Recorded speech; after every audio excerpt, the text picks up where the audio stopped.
What's with these guys?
Hello, everyone. Of course, welcome to Red United TV. It's your boy Ivorian Spice, and we are back at it again with another podcast, Manchester United podcast, to catch up.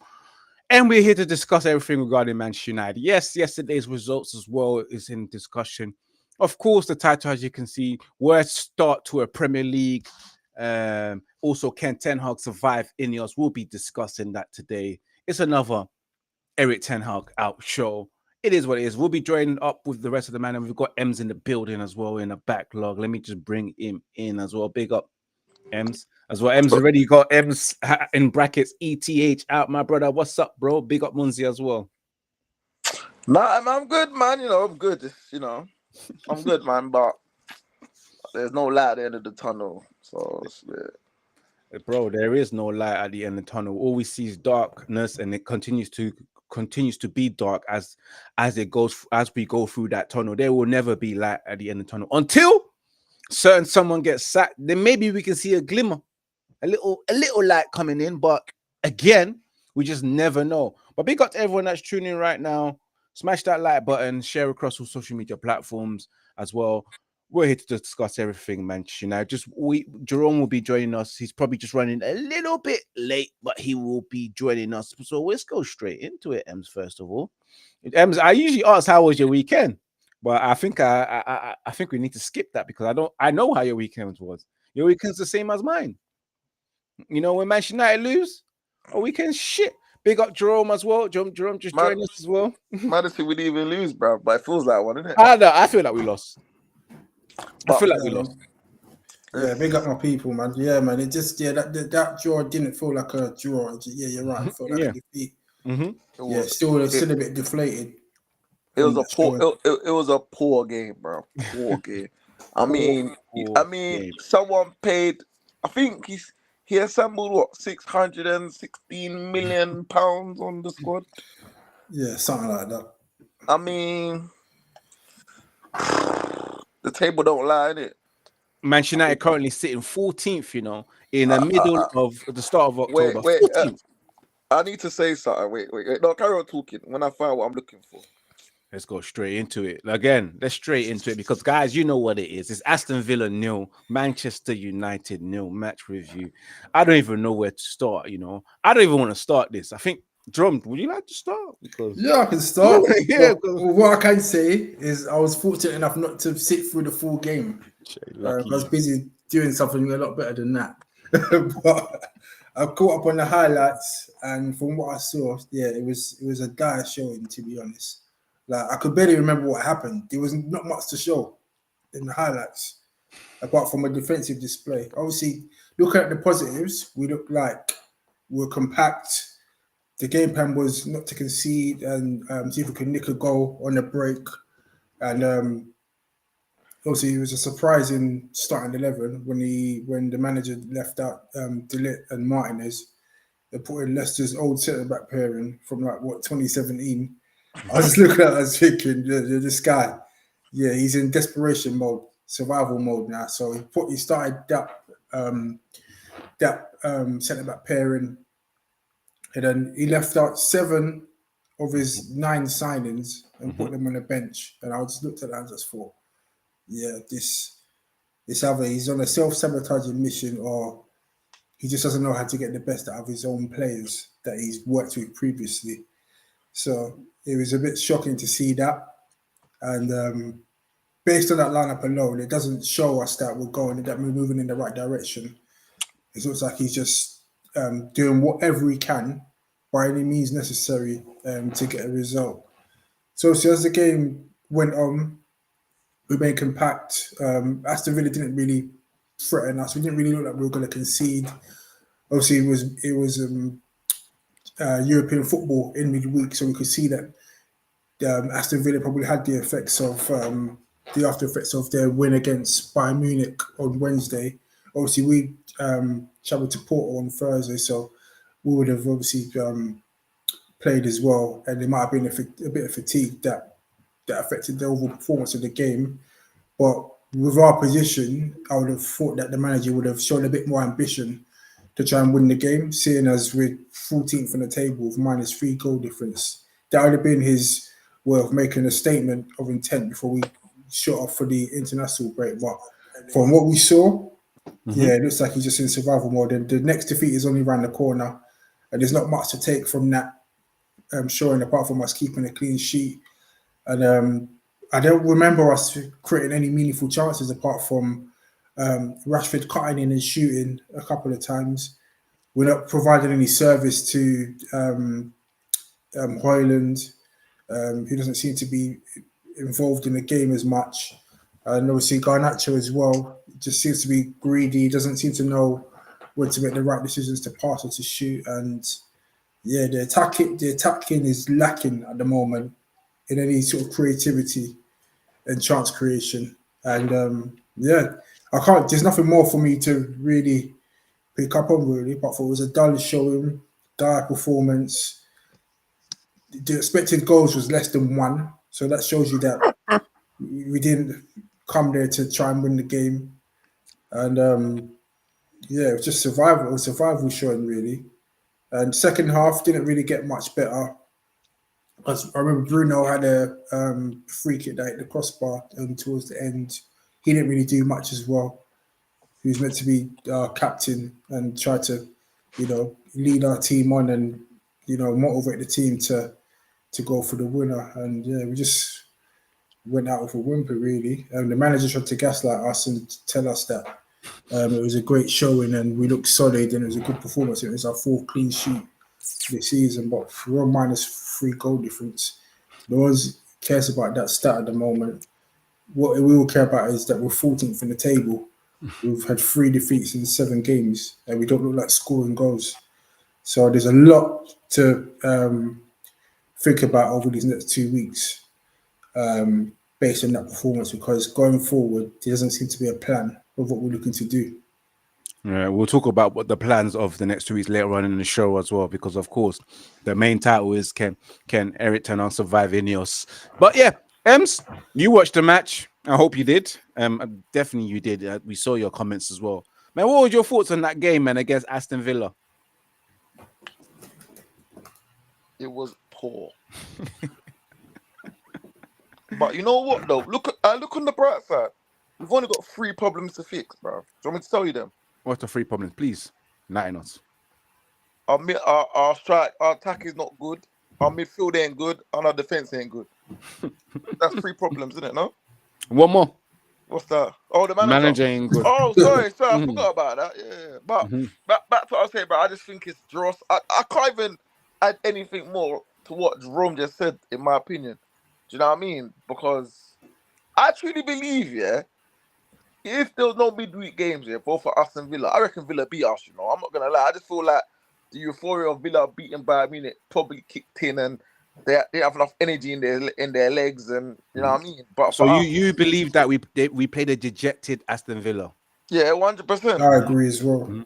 100%. But you know what's worrying though, right? Yeah, sorry, that's what I'm looking for. Man United are 14th. Yeah, we are only 5 points. Yeah, from 18th place Crystal Palace. 5 points, bro.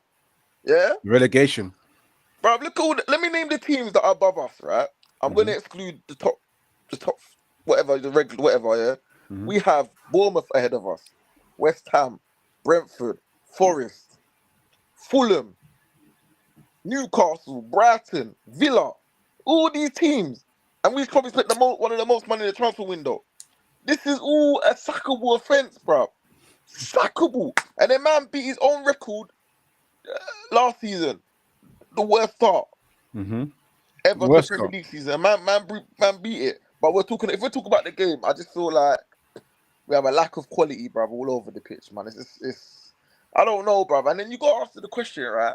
I think there was about £400 million worth of these players on the bench, bro, and he didn't use them, bro. Man went back to the old guard, and I don't know, man. And you know what, Drew? I'm not gonna lie. I wasn't really that shocked that Maguire started. I was more shocked that Evans played because I thought the centre back, was it Porto we played? Yeah, they got bullied by that Nigerian Spanish guy, blood. Sammy. Yeah, he got bullied. They got bullied, fam. So yeah, man. Bruv, it's a mess, bruv. It's carnage, bruv. I don't know where do we go from here, bruv. Bruv, it's actually very sad. And you know what's sad, yeah? You got like West Ham fans getting to Man United fans, and you got all these fans. And you know it goes to show you, yeah. Everyone knows it, yeah. Man United being in the position, it's not good for the Premier League, bro. Everyone wants Man United to be competing, bro. We bring the biggest clicks, everything, and I just feel like now probably we're just getting it now. But I don't know, man. I just feel like come the game. It's Brentford next, isn't it? It is. Brentford, in 2 weeks, isn't it? In 2 weeks, home or away, it doesn't matter anyway. If it's away, because we don't score goals at Old Trafford. Bro, how have we only got 5 goals? 5. We've only got 1 goal at Old Trafford in the Prem. The rest are all away from home. Wow. And that is sackable indeed. A sackable offense. You know, when I watched that match, it was a hard watch for me to do a watch along. I don't know how you do it. I don't know how I do it, man. I just go through it, man. Sometimes I just close my eyes and just hope 90 minutes hits and it's done. But again, watching that game, Manchester United at the first half, I swear to guys, when are we going to learn how to pass? My problem is the fact that we can't pass for shit against Aston Villa. Aston Villa blocked us in terms of their press was on point. Our press was atrocious. Every time we had the ball, we just basically gave the ball back to Aston Villa. Especially when I saw Bruno in a position to pass and he ends up losing it. And I keep telling to the fans who love those Bruno sexuals that keep backing Bruno and trying to.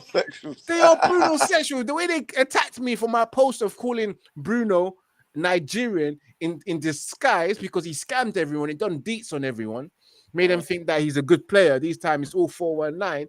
Everyone was the Bruno sexuals was attacking me like he's got so much goals and assists. And I asked him a very good question. I said, apart from goals and assists, what does Bruno provide? What else apart from the goals and assists? Is he a good player?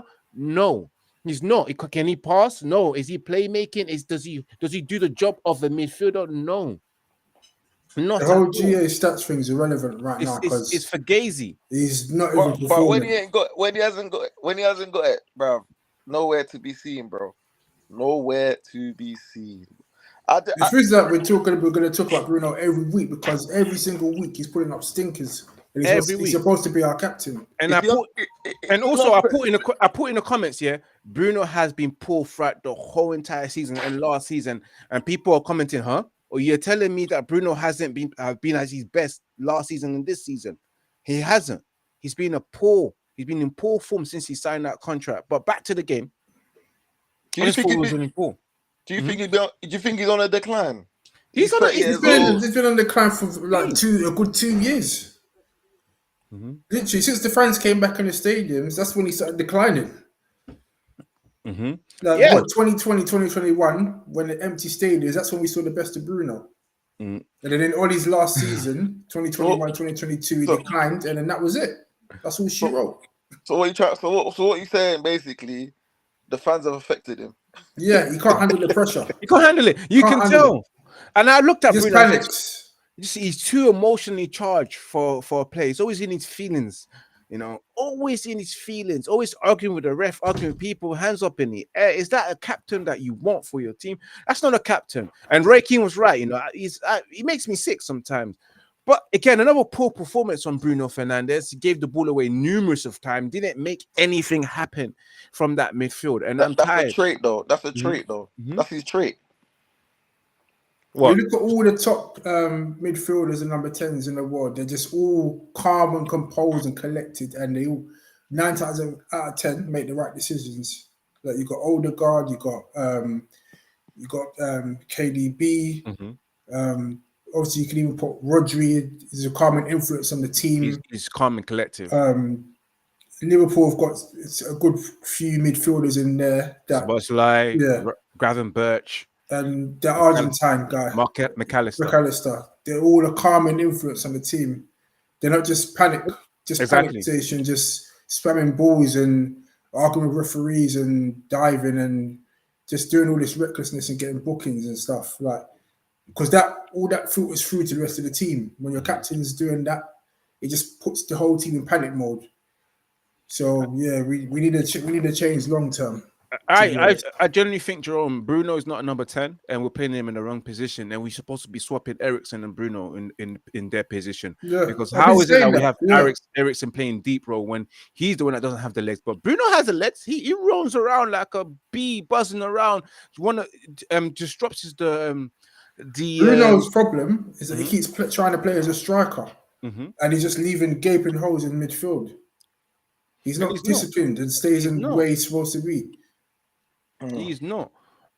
But yeah, another poor performance from Manchester United. So, James, you said you're not surprised that you saw Maguire and Evans start, because I was put a bit back to think, wow, you made that change. Did it work? Did it work? Because we did keep a clean sheet. Evans played his best game. He's the only one that can say, "Raw, he did his thing." Bro.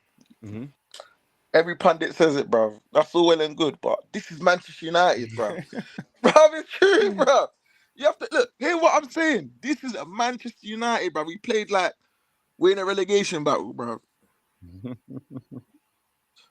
Don't get twisted. You know what? Football's a funny thing, because if we were, I don't know, let's say 3rd or 2nd, and we play a drab game away from at Villa Park, whatever, 0-0, would have been like, you know what?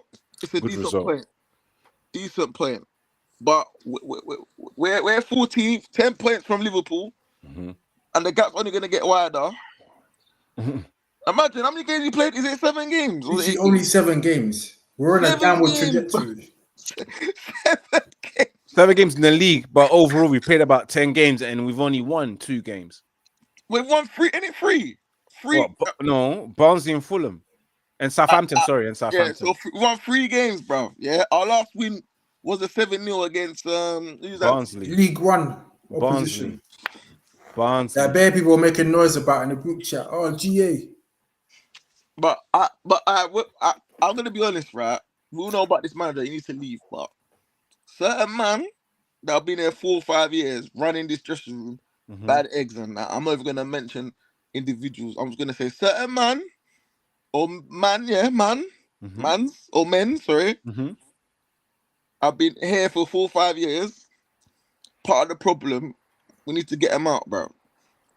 You get me? I forget all this PR and all this shit. Certain man are not gonna get us winning. Actually, not even winning, challenging titles, bro.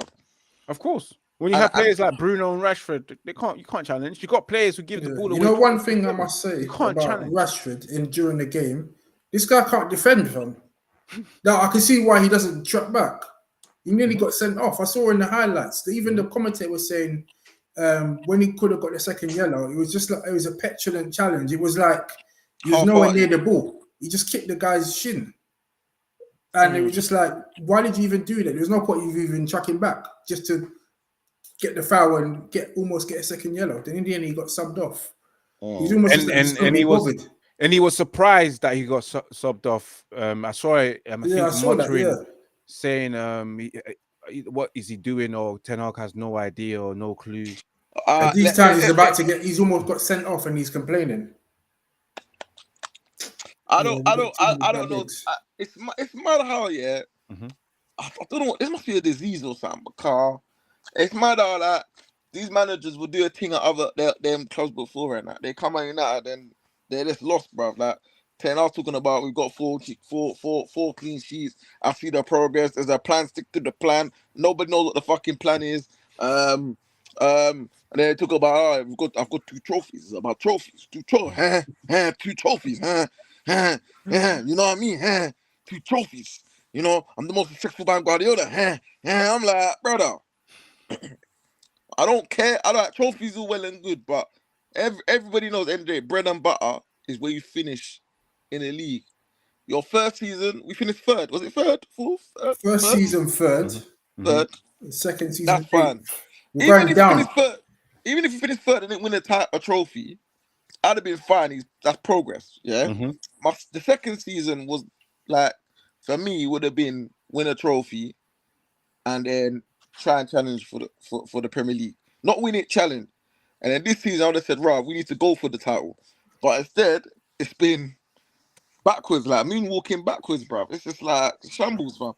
Right now, if this guy stays to the end of the season, we might finish 15th, bruv. Yeah, If they don't sack him, there's no way. He's not going to finish 8th. No way. As he did last there's season. no way. It's going to be because definitely page 2. Because as we speak right now, sitting 14th, 7 games in the Premier League, no way they're going to allow this. Otherwise, I couldn't fall. Speaking of Erik Ten Hag, after the game, this is the few things he had to say when he was asked, how do you reflect on the performance and the results after a difficult week? He says, this is our 4th clean sheet of the season and that tells something about the control we have in and out of possession.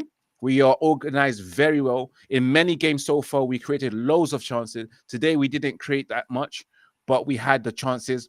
With Rashford before halftime and after halftime, we had a free kick from Bruno on the crossbar. Bruno did hit the crossbar, which is true. And then also we had to see that in the end. When we defended like we did today, very solid, that you also have some luck in the end. They created probably the best chances of the game with the deflected shot and the block from Diogo. And that's our manager who said that, saying that keeping our 4th clean sheet of the season tells us something that we controlled. We had control in and out of possession. Now, guys, that's an interesting thing because I spoke about how we gave the ball away. And like, this is reminding me of when Oli was losing it and he was being interviewed and he kept on saying we had a good week. This manager's there right now. He's delusional because he thinks we was in control of the game in and out of possession. When we was out of possession, we was defending majority of the times. When we was with possession, we gave the ball straight back to them. We didn't even have the ball for a minute. He's delusional. And I think he's losing it and he's caving in. This is a sign to me that it's coming to an end. When a manager's completely saying the complete opposite of what just happened and makes us think like, we actually have watched a match. Or am I bugging? Did I watch the wrong match? And he watched a different match that he thinks we played well. I must have saw a different game. He's deluded, man. He's deluded. He's deluded. And he also, when they asked him about he's been trying to gaslight us. And he was asked, have you spoken to Sir Jim Ratcliffe or Dan Ashworth or Omar Barada since the game? He said, I speak continuously with them. And just after the game, I have to do my job, talk with and answer questions for you. Do you expect to have talks with them in the coming days? He said, we always talk every week. I would say every day we talk. So yeah, I expect I would speak with them this week. I hope that conversation is not a good conversation, guys. It because we might will be. speak about it. It might just be a thing. I think he probably knows his 10 years coming to an end, but he's trying to hold. Because I don't think it's a thing of managers these days don't resign, bro. They want to get their payoff in it. So it's just a matter of time of when, not if. And I just feel I feel like obviously it's gonna cost. Is it gonna cost the club 17 million pounds or some shit like that? I'm surprised. You just got 1 year extension, unless you got a significant pay rise. That was not an extension. That was an option. They extended it for a year, unless he's on some massive money. I don't understand why it's 7 million. Maybe they gave 17 million. Rise, maybe. Wow. They also asked him, so you feel the ownership are solidly behind you? He said, I don't have any idea that is different because they should have told me. We communicate very open and very transparent. We have news of Erik the INEOS group, the leadership group. Breaking news, bro. No, we do. No. We're not breaking news. Check my phone. No. We don't. We have news of pictures of seeing Sir Jim Ratcliffe and Bradsfield, Sir Alex Ferguson pictured coming out of Old Trafford today after a meeting.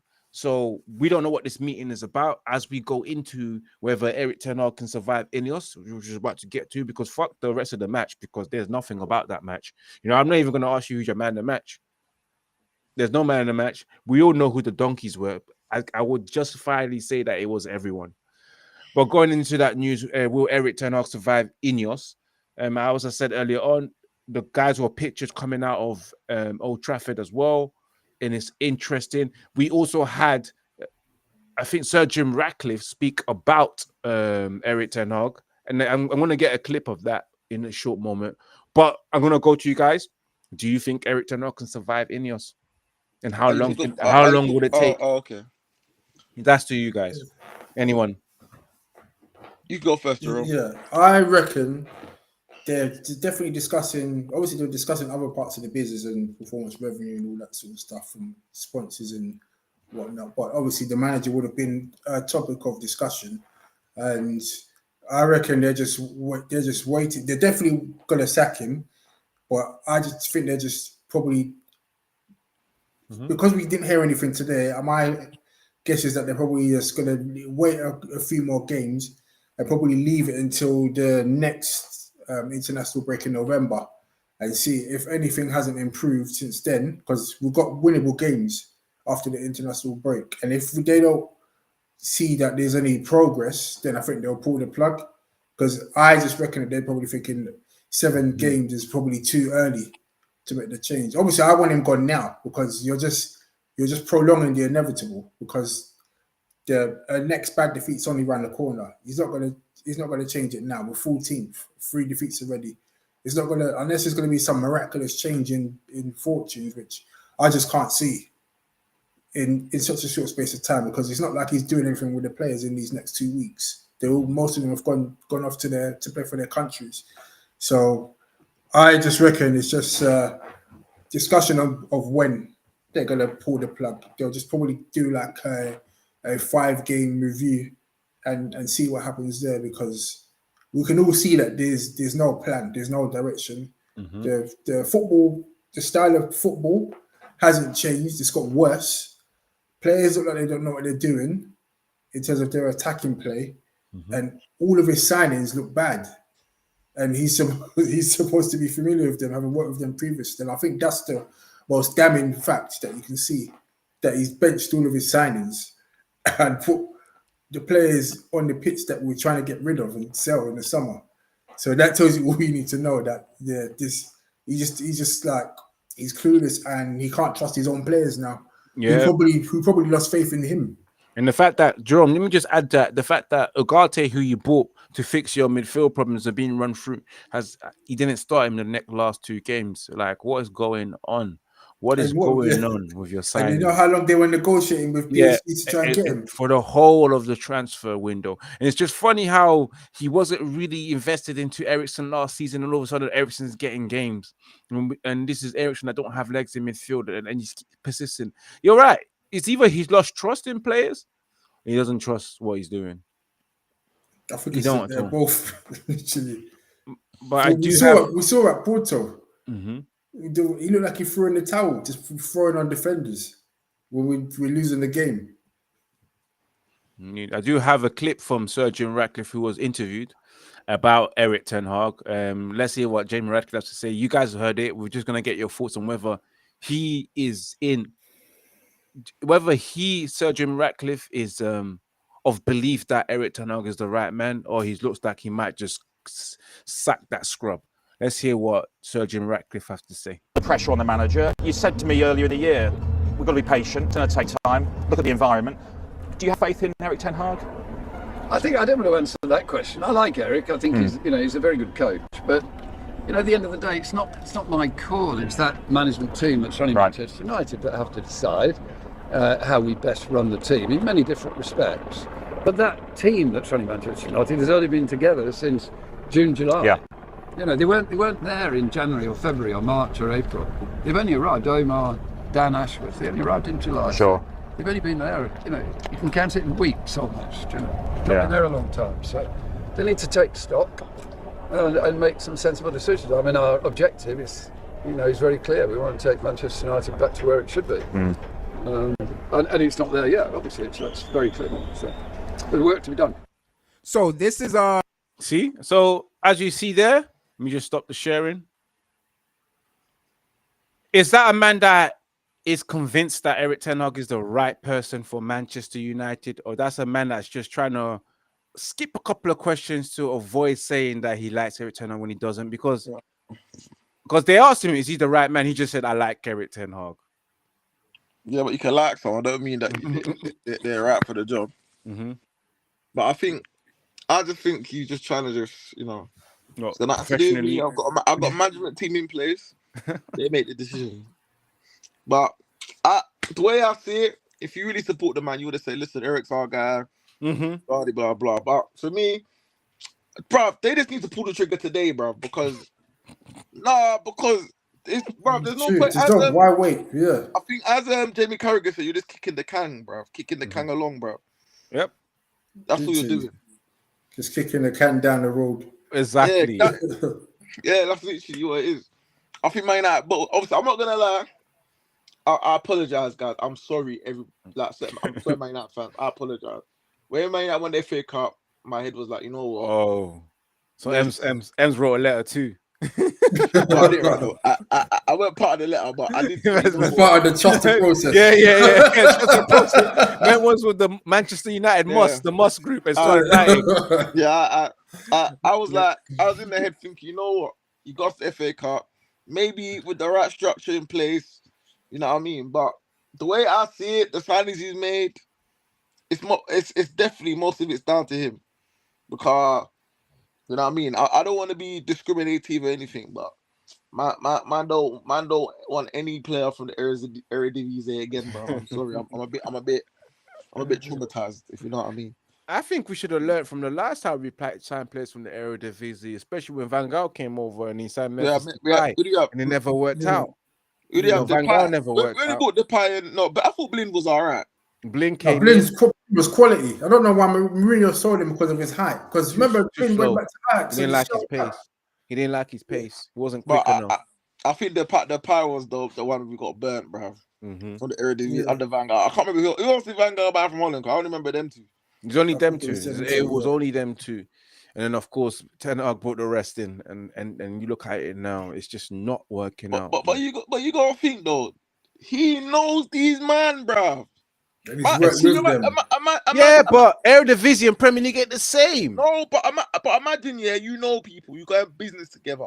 You expect them because they know you trust them, bro. But these man, bro, they're throwing him under the bus, fam. You know what it is? The manager, he doesn't have good talent ID to identify talent, because don't forget most of those players were given to him when he was at Ajax. He wasn't like the manager at Ajax. He was like, buy me that player, buy me that. It was just the whole structure was made to support him and bring players in for him. And all he's done is just gone to Man United and just said, I've worked with him before. He's good. Just bring him over. Whereas top managers like Klopp, Pep, they don't just buy players that they've worked with. They look at them and say, right, this player was good for me, but that was in Spain, that was in Germany. They were good in that environment, but the Premier League is different. The culture is different. The playing style is different.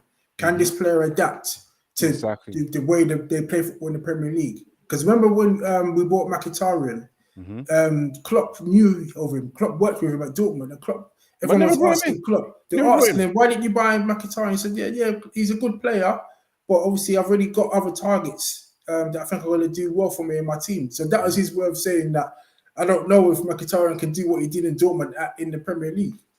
But this manager, he's just like, yeah, I've worked with him in the Dutch league. He was good. Yeah, bring him over. Yeah, I know of him. Yeah, he's Dutch. Yeah, bring him. Like, it's just a joke. £600 million, and we don't look any better than when he first took over the team in 23. Well, I'm not gonna lie. Jerome, just to quickly ask you, how long do you think he can survive this? Or would he be done by the time international break is done? I think he'll be done in November. I think INEOS is just going to bottle it this international break. But I want them to pull the plug now. Why? What's the point? They're going to pull the plug when we're like 12 points off top 4. And I tell you right now, salvage the season when you can as early as possible. Yeah. You know, let's do what Real Madrid does. If it doesn't go right by the time September hits, we're getting rid of you. We don't wait until October. Yeah. He would have been gone. And let's continue to look at the news, because the news says that this is coming from iPaper Sports on MUFC MBP's Twitter account. Says some figures within Manchester United have observed Ruud van Nistelrooy acting more like the manager in recent week, which I pointed out to you guys that he was the one that was fuming on the sideline against Aston Villa, looking like the manager. He was the one that was fuming on the sideline against Porto, the one that got booked because he was the one that was overreacting. He seen and again, he sees that it says again, MUFC CMB pointed out, Jamie Jackson tweeted that Erik Ten Hag's future at Manchester United manager will be decided at the executive summit headed by Sir Jim Ratcliffe in London tomorrow. Ruud van Nistelrooy is favoured as a caretaker replacement should a change be made. So if Erik Ten Hag was to get sacked, it would be Ruud van Nistelrooy that potentially could be coming in. How does that sound like to you, men? Are you for this as a temporary caretaker until they decide to bring on a new manager? Or if he does well, should we stick with him? I don't think we can get any worse if we got rid of this guy, because I just think Van Nistelrooy knows the club. He was at Man United for 5 years. He cares more than him. Huh? For sure. No, by example, he cares more than him because we see his behavior on the sideline. Yeah. But, bro, I just don't get, bro. We haven't scored enough goals. I don't understand how we haven't scored goals, bro. I don't understand, bro. And we brought in an attacking manager, attacking coach, we technically brought in 2 managers to help him. And it's still not enough. 2 managers, not assistant coaches, people who are managers first before their assistants. Jerome, that's like 3 heads better than 1. You know what? They blamed Jenny McCarthy because we weren't scoring enough goals. He's left and we're even worse. So it obviously can't be the coaches. It's the quality of the players. Think about the manager. Think about how many managers Rashford. I don't want to pick on Rashford. How many managers and coaches has Rashford gone through? And he's still the same 17-year-old. It's like a brothel, bro. Bodies, fam. It's like bodies, fam. Trust me, we got some brain dead attacking players. Every day cutting and shoot. They don't even pass. I read something. This guy, the man of excuses, he said we miss Mr. Sick Note Luke Shaw, bro. About we're missing that the balance. Mr. Sick Note has been out for over a year. And how does that happen? You see what I'm saying, Jerome? Our issues with that, we had no left back, and that was never addressed. We was hoping that Luke Shaw will come back because we saw him playing the finals of the Euros, and then Malacia will be back. But you look at the current situation that we're doing. We're having Dalot, who's playing in the position that he's still not comfortable in. We need to get rid of that guy, bro. Because enough's enough, bro. Enough's enough. He's a scrub. Yeah. Man, he's like I said, sick note Luke Shaw, always asking for a sick note and asking for a sick note extension, calling his GP every week.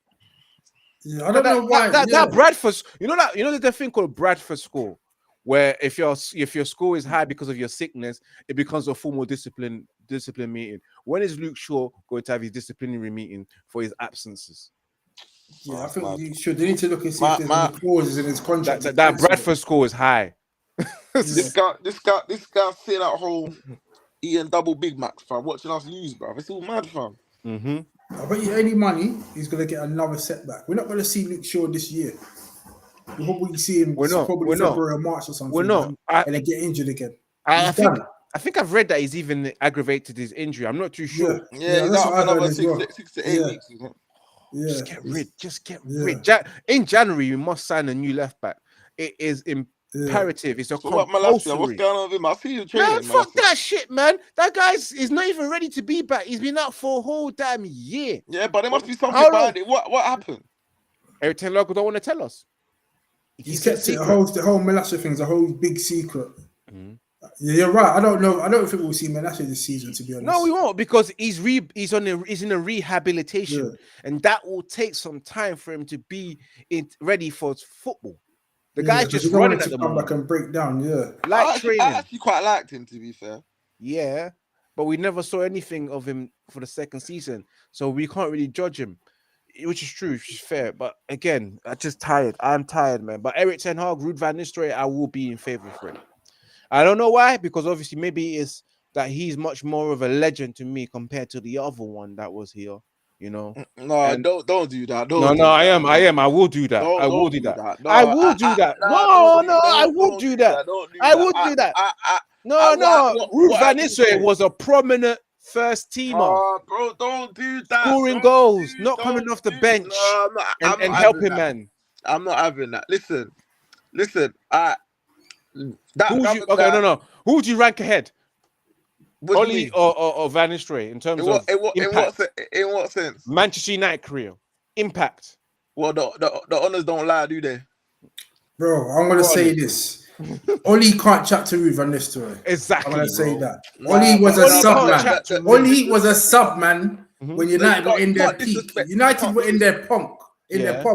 And Ruud van Nistelrooy came, and Oli was still a sub-man. Listen, he might as well be on KSI's channel. Imagine if Van Nistelrooy was at United at the time when Oli was, when we were in our pomp winning leagues every year. Van Nistelrooy will be like one of the best players in the world, probably up for Ballon d'Ors and stuff. Like, you compare Van Nistelrooy and Oli is that's a no-no. I'm not comparing, but if you compare managers, obviously Van Nistelrooy got more credentials than Oli, brother. Oli's been managing longer. Yeah, player and manager, Ruud is better than Oli in both. I think so. I definitely think so. I think the achievement he done in Holland is superior than winning a Norwegian League Cup at Mode. Bro, they didn't even want him back. They didn't even want him back. They don't even need him, bro. He didn't win anything at Manchester United. So he just got semis, mate. Exactly. He needed Viagra. He needed Viagra to get past the semis, bro, and they never was able to get those Viagras, bro. They get me, like, it's the truth. All these semis. And then bottled against Villarreal in the final. That penalty shootout was like, what, 16-15 or something? De Gea couldn't save anything. The one time he took the blue pill. He's saving penalties now, though. Now he's saving penalties. Now De Gea's saving penalties. Certain man are saying, no, we should have kept him. Exactly, man. These are jokers, man. Let that go, man. But Ruud van Nistelrooy, I will be for it until the end of the season. Yeah, and then for it to be reviewed if he does well. Because again, you just never know. He could be that guy that does well and plays the football that we want and score a lot of goals and get us into a comfortable position in the Premier League. Yeah. What would convince you to keep Ruud if he was to get the caretaker role? If there's no better candidate out there. No, what would convince you to keep him? That's Let's say if he does well, what would he have to do to keep to stay? The only thing for me would be if there's no standing candidate available that we can go and get, then we have to deal with it. Well, in the summer, so I'm saying, what would he have to do to actually get this job?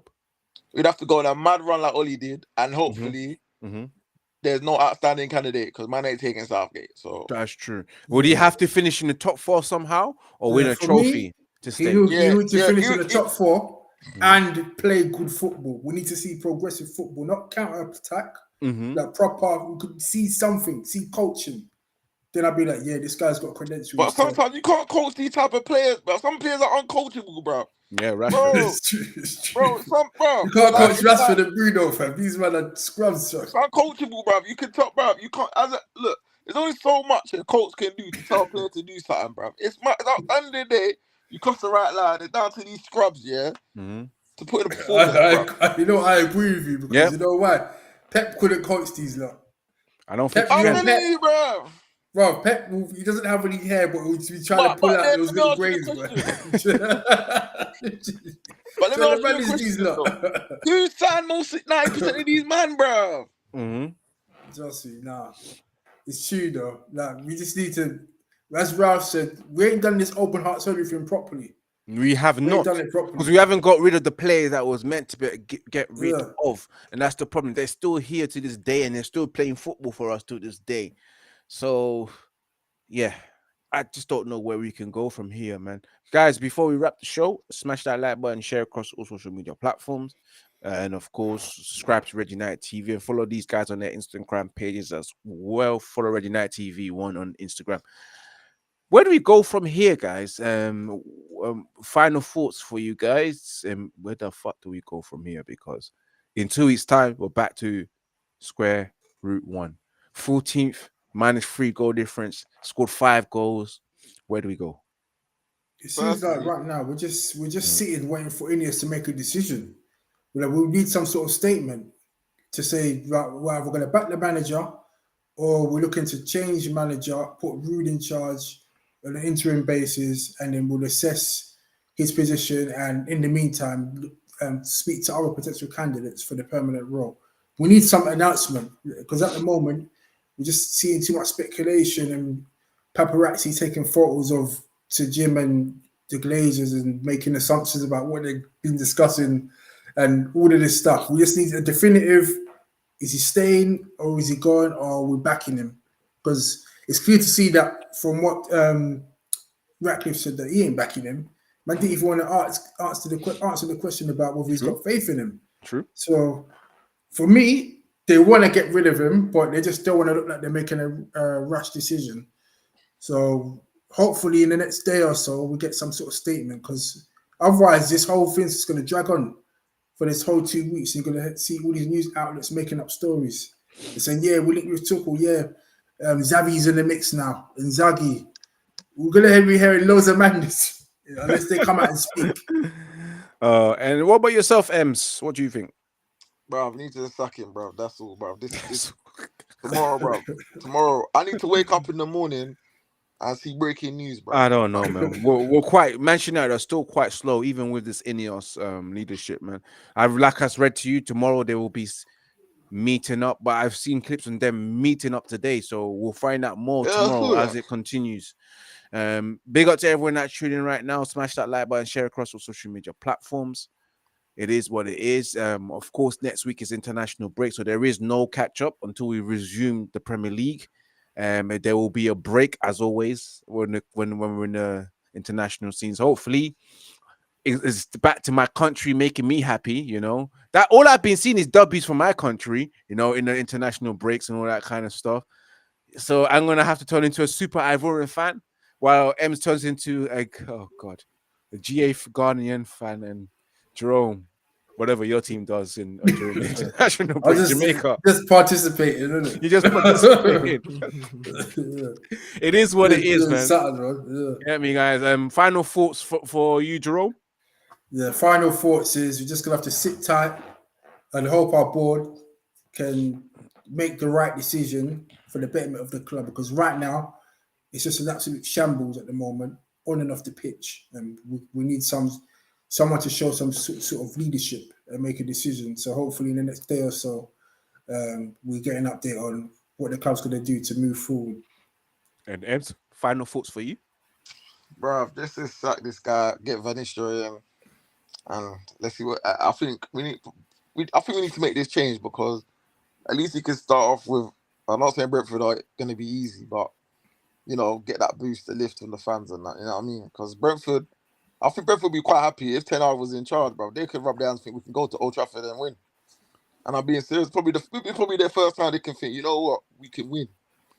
On top of that, one of the managers that do not rate us is Thomas Frank. He does not rate. Every time we either beat them, he's always questioning, how did we lose to Manchester United? You guys watch the post-match. He's always questioning, how the hell did we lose to Manchester United? He don't rate us. He don't rate us. He hasn't rated us. But they play good football. They play good football. Since the Oli days, he ain't rated You don't us. rate us, man. He's just always Literally. questioning. We was lucky to win. All that kind of stuff. But guys, my final thoughts: Erik Ten Hag outsacked the manager. Will Erik Ten Hag get sacked by the time we return? We don't know. We just have to watch the space. Till next time, guys. Peace, love. Remember to keep it united as best as you can. And always remember to keep it red united. We are out. See you in 2 weeks' time. Peace. Peace.